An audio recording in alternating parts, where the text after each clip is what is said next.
Bonjour, bienvenue dans Uppercut by Pastor G. Lorsque vous rencontrez Jésus, vous rencontrez sa gloire.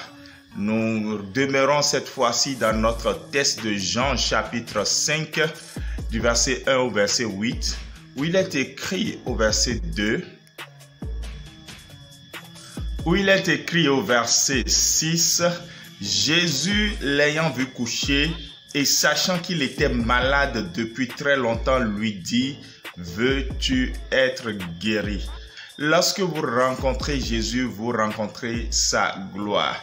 Lorsque la Bible parle de la présence manifeste de Dieu, elle parle d'éléments liés à sa gloire. Je l'ai vu plein dans l'Ancien Testament. Lorsque vous rencontrez Dieu, je le répète, vous rencontrez forcément sa gloire. Les gens ont rencontré la gloire de Dieu lorsqu'ils ont rencontré Jésus. Et je déclare également sur votre vie, vous verrez la gloire de Dieu se manifester dans tous les compartiments de votre vie. Amen. Comprenez que ce n'est pas différent aujourd'hui de ce que c'était avant, au temps de ce paralytique, de cette histoire racontée dans Jean chapitre 5. Jésus a exercé un ministère terrestre sur terre et en ce moment il était dans un costume terrestre.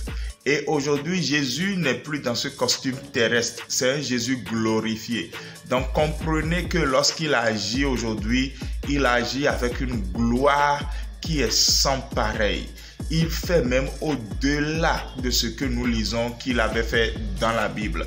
Il faut que nous le croyions. Parfois, nous croyons que ce que Jésus a fait quand il était sur terre, nous ne pouvons plus expérimenter. C'est à raison qu'il a dit, « Je ne vous laisserai pas orphelins, j'enverrai le Saint-Esprit. » Lorsque Jésus s'était retrouvé aux noces de Cana, il est clairement dit dans Jean chapitre 2, le verset 11, que Jésus a fait son premier miracle à ce mariage, il manifesta sa gloire et ses disciples crurent en lui.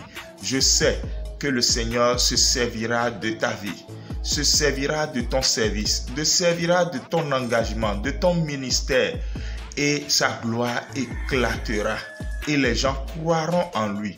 Les gens croiront qu'il est vrai, qu'il est le sauveur du monde.